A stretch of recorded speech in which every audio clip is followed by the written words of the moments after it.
V našem sončnem sistemu obstaja planet, ki ga znanstveniki že dolgo imenujejo zlobni dvojček Zemlje. Ne zato, ker bi bila videti enako, ampak ker sta si skoraj enaka po velikosti, teži in sestavi. Medtem ko je Zemlja polna življenja, je ta planet postal dobesedno pekel in njegovo ime je Venera. Na prvi pogled je videti kot navadna svetla zvezda na nočnem nebu. Pravzaprav je to ena izmed najsvetlejših stvari, ki jih lahko vidimo na nebu po Luni. Ampak ne pusti se zavesti, saj ima Venera posebne lastnosti. Ta planet ima sposobnost, da stopi železo, zdrobi vesoljsko plovilo in uniči sondo v samo nekaj minutah. Kljub temu pa, in v času hladne vojne je ena država večkrat poskušala raziskati ta planet, to je bila Sovjetska zveza. Medtem ko je sodobni svet danes zaposlen z Marsom in možnostjo prihodnjih kolonij tam, se je v 60 letih zgodilo nekaj nenavadnega. Takrat so se znanstveniki bolj osredotočali na Venero in ne na Mars. Ampak zakaj? Preden začnemo, ne pozabite všečkati tega videa. To nam, ustvarjalcem vsebin, veliko pomeni. Najlepša hvala in zdaj začnimo. Že od nekdaj so astronomi vedeli, da je Mars hladen in suh. To je bilo mogoče videti z močnimi teleskopi ze Zemlje. Kaj pa Venera? Situacija je drugačna, njene površine ni mogoče videti. Prekrita je zelo gostimi oblaki, kot da bi bil tam stalen vihar. Zaradi tega so se številni znanstveniki začeli spraševati, kaj je pravzaprav pod njimi. Nekateri so verjeli, da je to morda tropski džungelski svet. Moker planet, poln dežja, močvirji, nenavadnih rastlin in nezemeljskih bitij. Ker je bližje Soncu kot Zemlja, so nekateri mislili, da je morda le nekoliko toplejši. A še vedno je bilo mogoče, da obstaja življenje. A vendar so nekateri znanstveniki opozarjali. Med njimi je bil tudi slavni astronom Carl Sagan. Po njegovi analizi je možno, da Venera ni raj, ampak izjemno ekstremen svet tople grede. To pomeni, da se je toplota morda ujela v njeni atmosferi, dokler podnebje planeta ni popolnoma ušlo izpod nadzora. In ko so prispele sovjetske sonde, se je začela razkrivati resnica. V času vrhunca vesoljske tekme niso Združene države in Sovjetska zveza zasledovale le znanosti. To je bil tudi boj za ponos, propagando in svetovno prevlado. Svet je bil že prej presenečen, ko je Sovjetska zveza izstrelila Sputnik 1, prvi umetni satelit v zgodovini. Nato so poslali še Jurija Gagarina kot prvega človeka v vesolje. Zato je bilo povsem naravno, da so želeli biti prvi tudi na Veneri. Ampak ta misija je bila izjemno težka. Ne pozabite, takrat še ni bilo naprednih računalnikov, kot jih imamo danes. Ni bilo še sodobne navigacije z umetno inteligenco, hitrih procesorjev ali sofisticiranih simulacij. Večina izračunov je bila narejena s primitivnimi računalniki in matematičnimi ocenami. A kljub temu so sovjetski inženirji nadaljevali z enim najbolj ambicioznih projektov svojega časa, programom Venera. To je bila serija sovjetskih vesoljskih misij, posebej zasnovanih za preučevanje Venere. In v resnici je bil to eden najbolj nevarnih raziskovalnih projektov. V zgodovini vesoljske znanosti so prve sonde izstrelili v zgodnjih 60 letih prejšnjega stoletja. A vendar so znova in znova doživljali neuspehe. Nekatere sonde so izginile v vesolju, druge so eksplodirale med izstrelitvijo. In nekatere so izgubile komunikacijo. In nekatere so se popolnoma pokvarile, še preden so dosegle cilj. A Sovjetska zveza ni odnehala. Ko se je število neuspehov povečevalo, so vse bolj razumeli, kako sovražna je Venera. Takrat so odkrili, da je atmosfera Venere skoraj povsem iz ogljikovega dioksida. Po podatkih sovjetskih in kasnejših NASA misij je atmosferski pritisk na njeni površini več kot 90krat večji kot na Zemlji. Da bi razumel, kako hudo je to, kot da bi te pritiskala teža skoraj 1 kilometra vode pod morjem. In pritisk ni edina težava. Povprečna temperatura na površju Venere doseže več kot 800 stopinj Fahrenheita oziroma več kot 460 stopinj Celzija. Še bolj vroče je kot na Merkurju, čeprav je Merkur bližje Soncu. Ampak zakaj? Zaradi ubežnega učinka, tople grede. Po mnenju planetarnih znanstvenikov in podatkih NASA se je toplota ujela v atmosferi Venere zaradi izjemno goste plasti ogljikovega dioksida. In bolj ko se planet segreva, bolj izgublja sposobnost ohlajanja. Rezultat je planet, ki je kot velikanski ekonom lonec. In tam je Sovjetska zveza poskušala pristati. V 70 letih prejšnjega stoletja so misije Venera začele dosegati preboje. Niso se le približali Veneri. Postopoma so začeli vstopati v njeno atmosfero. In ko so sonde spuščale proti površju, so odkrile nekaj presenetljivega. Oblaki Venere niso navadni vodni oblaki. To so oblaki žveplove kisline, kisli dež, strupen zrak in skoraj nič kisika. Če bi človeka nenadoma postavili na Venero brez zaščite, bi verjetno preživel le nekaj sekund, preden bi umrl. In tudi sonde. In kljub temu je bila ena misija, ki je postala zgodovinska, pristanek Venere 7. To je bila prva vesoljsko plovilo v zgodovini, ki je uspešno poslala podatke s površja drugega planeta. Čeprav ni zdržala dolgo, je bilo to dovolj, da se je dokazalo, da je mogoče doseči površje Venere. Potem je Sovjetska zveza še okrepila svoje misije. In ko so prišle naslednje sonde Venera, je človek prvič videl pravi videz Venere. To ni bila džungla, to ni bil oceanski svet, to ni bil nezemeljski raj, to je bil mrtev svet. Temno nebo, skalnat in uničen teren, gosta oranžna atmosfera in vročina, kot da je neskončna apokalipsa. Po slikah iz misije Venera 13 je površje Venere videti kot kombinacija vulkanske puščave in industrijske peči. Sonde so zdržale le približno 1 uro, preden so jih uničile izjemne razmere. In to je razlog, zakaj se tja skoraj nihče več ni vrnil. Ne zato, ker znanstveniki ne bi bili zainteresirani, ampak zato, ker je izjemno težko in drago izdelati vesoljsko plovilo, ki bi lahko preživelo na Veneri. Pravzaprav je to še danes eno najtežjih krajev za obisk v Osončju. Toda čeprav je tako nevarna, ostaja Venera pomembna za sodobno znanost. Zakaj?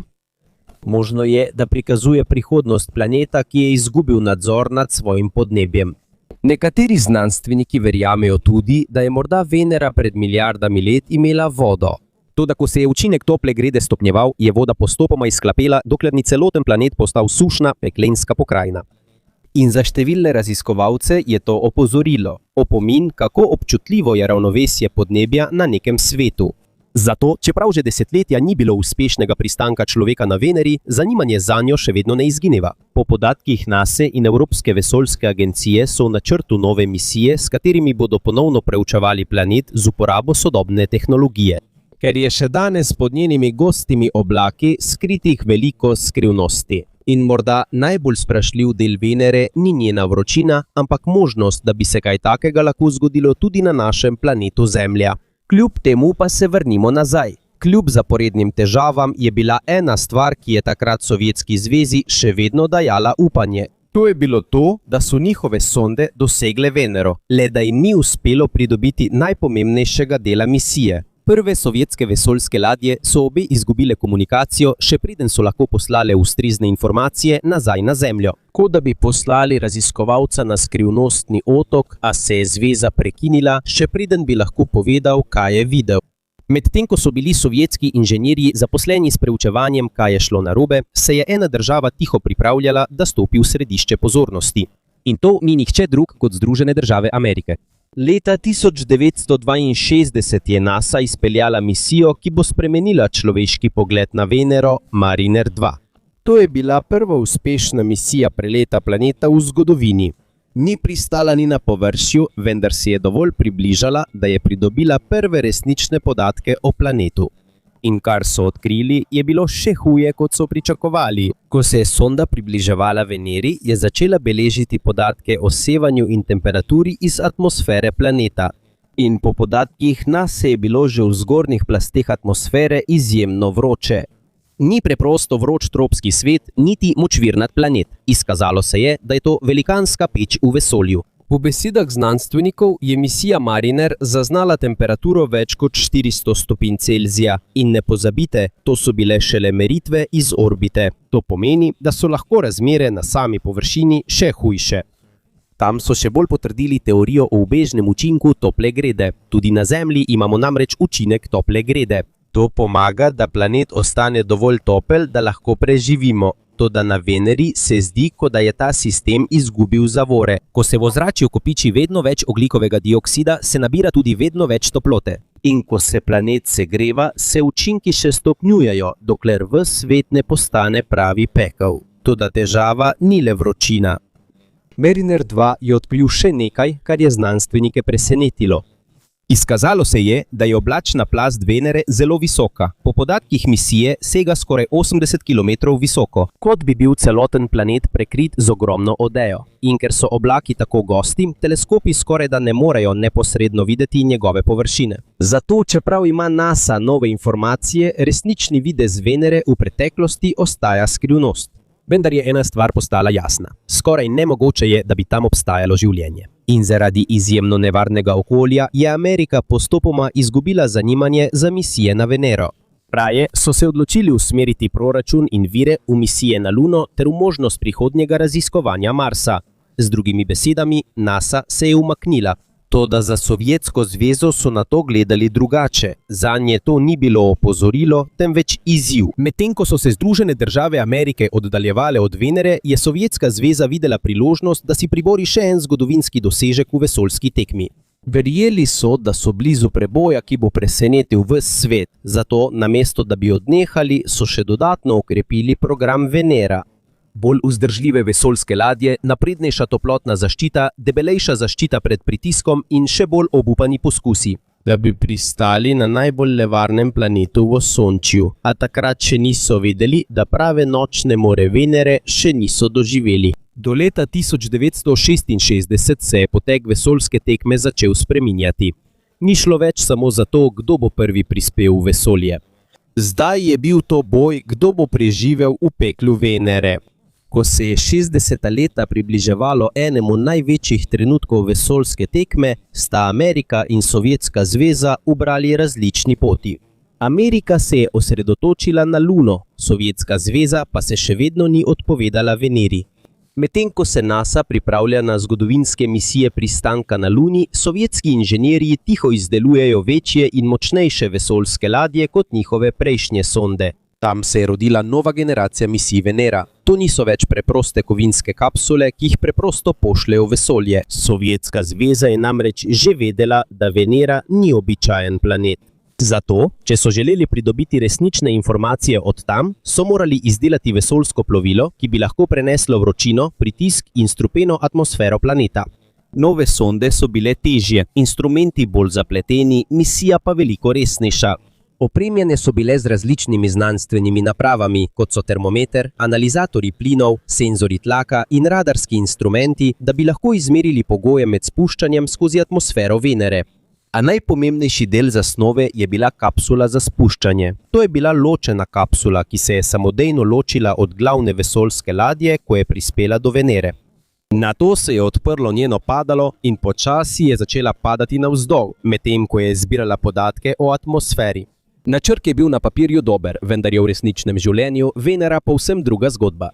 Ko je bila izstreljena misija Venera 3, je ponovno prišlo do okvare sistema med njenim potovanjem skozi vesolje. Komunikacija je bila izgubljena, še preden so lahko poslali znanstvene podatke. A čeprav je misija spodletela, se je zgodilo nekaj zgodovinskega. Sonda je zadela Venero. Prvič v zgodovini človeštva je nekaj, kar je ustvaril človek, doseglo drug planet. Ni sicer šlo za uspešno pristajanje, ampak dobesedno za padec. Kot velikanski kos železa, ki so ga vrgli naravnost na tuj planet. In čeprav je bil njegov prihod nesreča, je vseeno postal del zgodovine raziskovanja vesolja. Pravzaprav so bili po zgodovinskih zapisih sovjetskih misij oni tudi prva država, ki je zadela Luno, Venero in Mars s svojo vesoljsko ladjo. A pravi preboj je prišel že leto kasneje z misijo Venera 4. To je bila prva vesoljska ladja, ki je uspešno poslala podatke iz atmosfere drugega planeta. In ko se je kapsula počasi spuščala skozi gosto oblačnost Venere, je začela pošiljati presenetljive informacije. V zgornjih delih atmosfere so bili pogoji še dokaj normalni. Po mnenju znanstvenikov je bilo tam nekaj plasti, ki so jih lahko primerjali z vročim dnem na Zemlji. Ni bilo pretirano mrzlo, prav tako ni bilo takoj smrtno nevarno. Toda, ko se je sonda spuščala nižje, se je Venera začela spreminjati v nočno moro. Temperatura je nenadoma začela naraščati. Atmosferski pritisk se je povečeval. Zrak je postajal vse gostejši. Bilo je, kot da bi se potapljal globoko pod morsko gladino. Namesto, da bi te pritiskala voda, te je obdajal in drobil sam zrak, ki je pritiskal na vesoljsko plovilo. To je bil nenavaden koncept za znanstvenike tistega časa. Na Zemlji smo vajeni misliti, da je zrak lahek, toda na Veneri je atmosfera tako gosta, da je skoraj kot tekočina zaradi svoje teže. Medtem ko je kapsula Venera še naprej padala, se je pritisk še povečeval, dokler se prenos nenadoma ni prekinil. Signal je ugasnil, komunikacije ni bilo več. In po analizi sovjetskih znanstvenikov je kapsulo najverjetneje zdrobila izjemna teža atmosfere Venere, kot da bi zmečkali pločevinko pijače.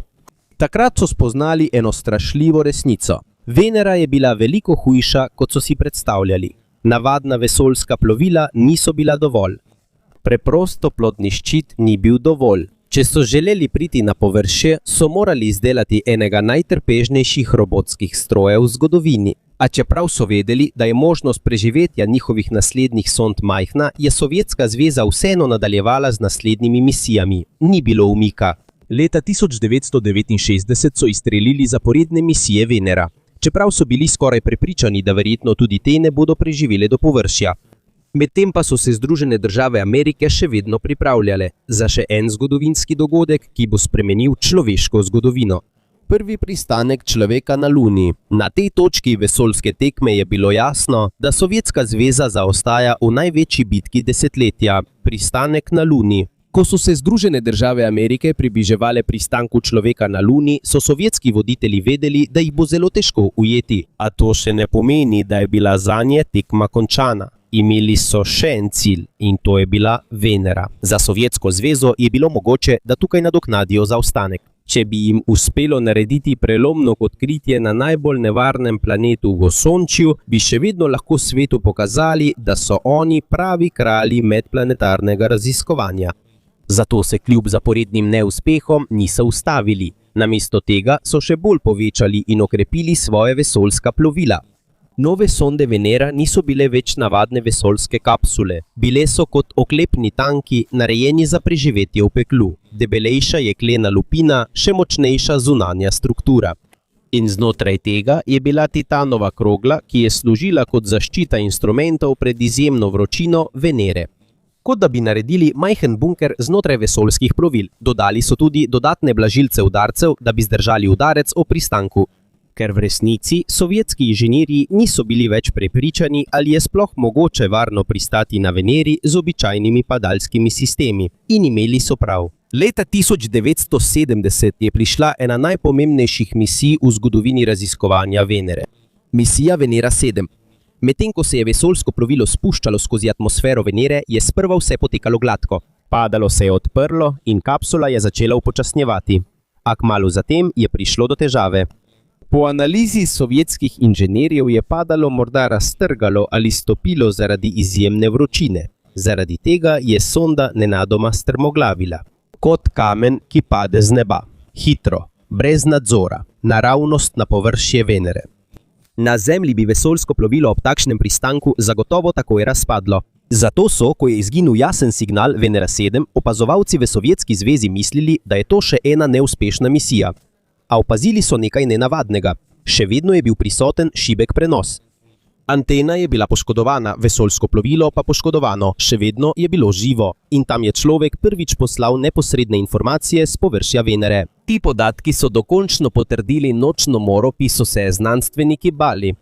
Po meritvah sonde je temperatura na površju Venere dosegla skoraj 475 stopinj Celzija. Da bi razumel, kako vroče je to, je skoraj enaka temperatura kot v industrijski pečici ali peči na drva za pico. Običajna elektronika ne bi preživela, tudi sodobni stroji bi imeli težave v takem okolju.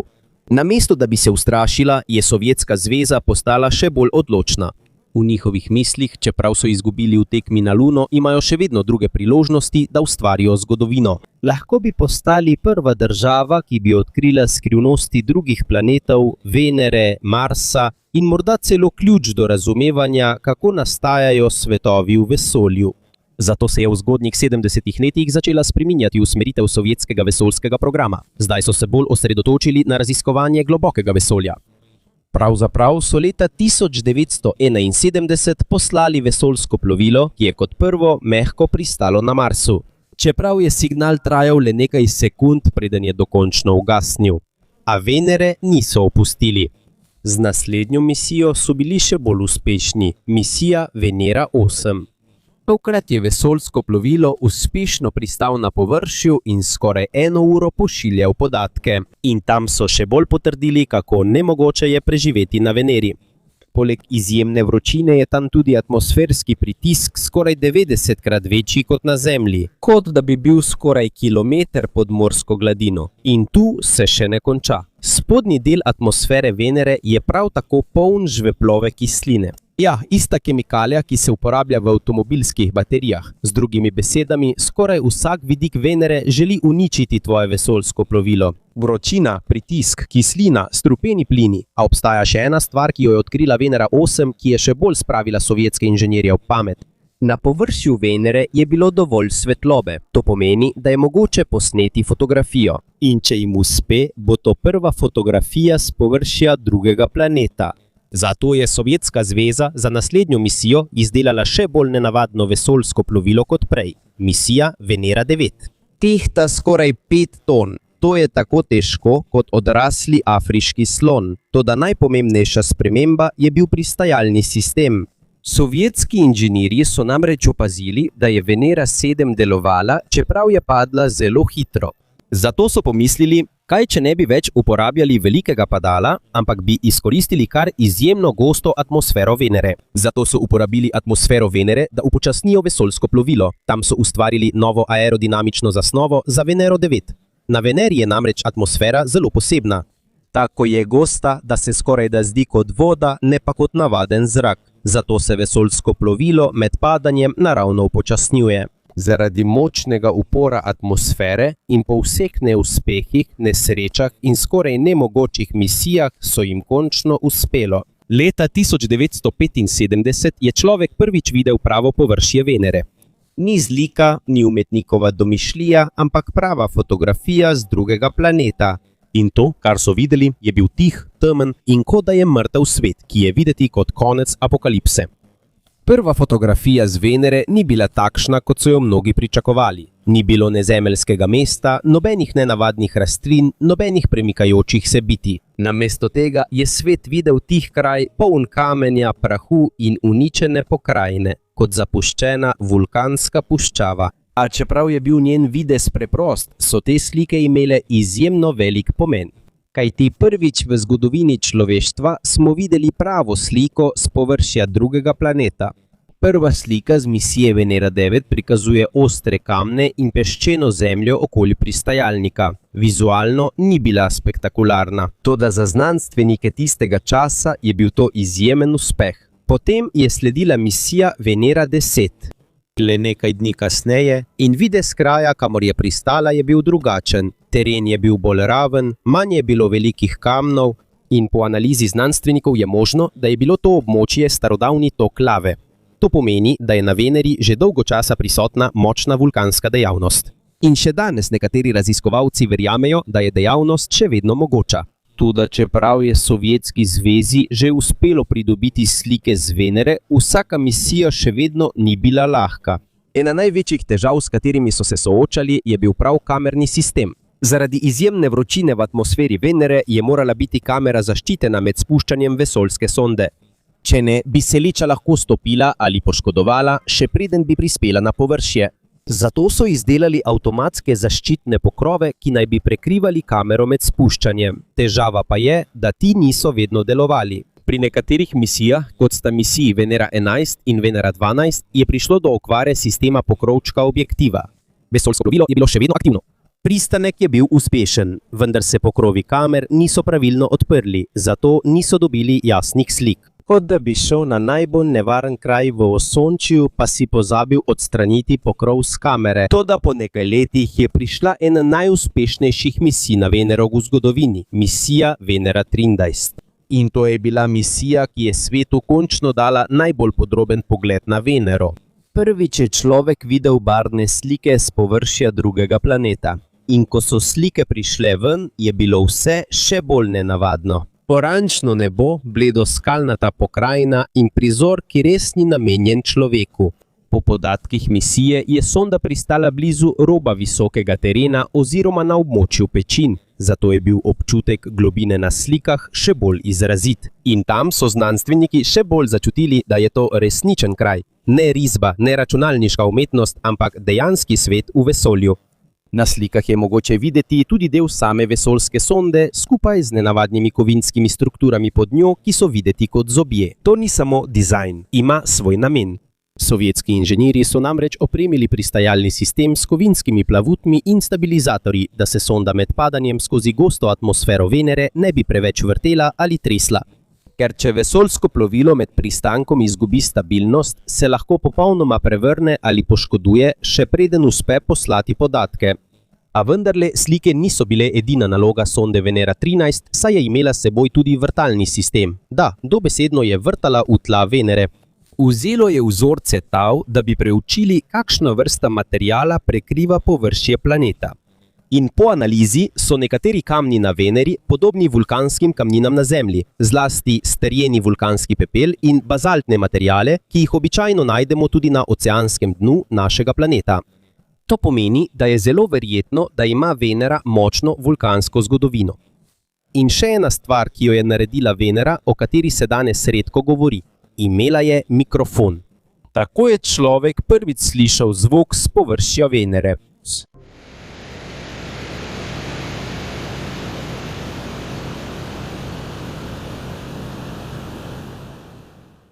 To niso bili dramatični nezemeljski zvoki, ni bilo nobenih pošasti, ni bilo nobenih nenavadnih signalov. Ampak le rahel brenčanje vetra in zvoki same vesoljske sonde, ki deluje v izjemno gosti atmosferi. Toda čeprav je bil to le preprost hrup, je poseben občutek, ko veš, da prihaja z drugega planeta. Kot da poslušaš dik sveta, ki ni bil nikoli ustvarjen za človeško bivanje.